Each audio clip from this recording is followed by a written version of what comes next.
Hey everybody, it's Heather. I'm here with my extremely weird and giant needles and my giant yarn to try and show you how to cast on a knit stitch. To cast on a long tail cast on. So what you need to do is you need to pull out as much yarn to make your tail as you're going to need for all the stitches you're going to cast on. And you can figure out how much that is by taking your needles, mine are absurd, and wrapping it around the two needles held together as many times as the number of stitches that you want.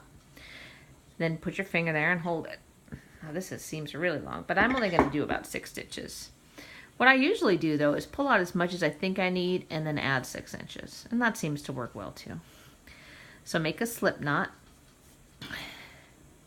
If you don't know how to make a slip knot, there's really good videos on how to make a slip knot. It won't take you more than 30 seconds. Okay, so now you're going to put your slip knot onto your needle. You only need one. I'm just going to put the other one over here. Okay, now take your tail and put it towards you and take the working yarn that goes to your yarn ball and put it behind you.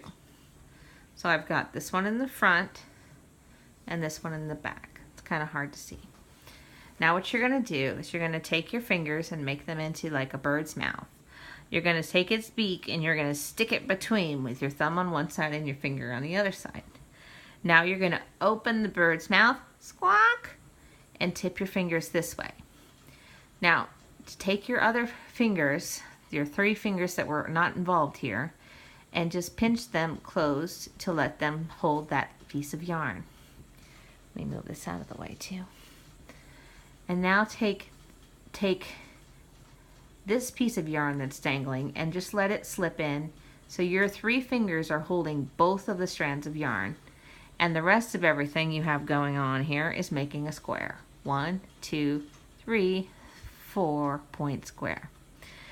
Now take your needle with your loop on it and bring it down so you turn your square into a Y.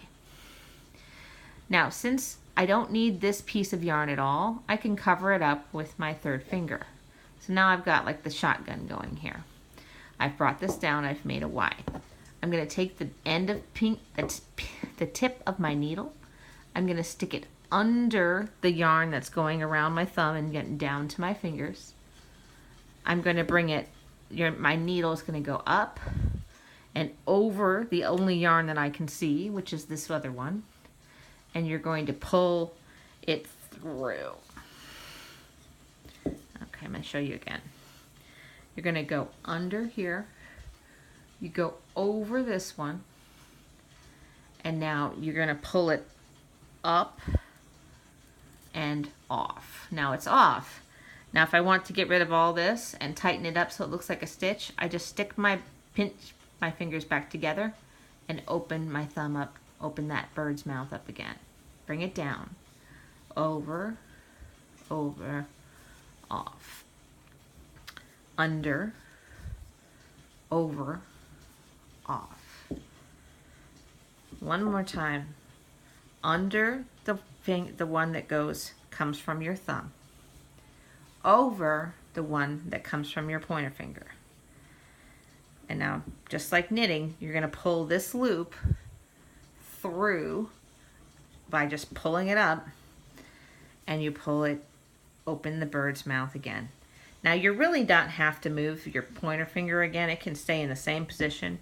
Your thumb is really going to do all the work just by opening it up.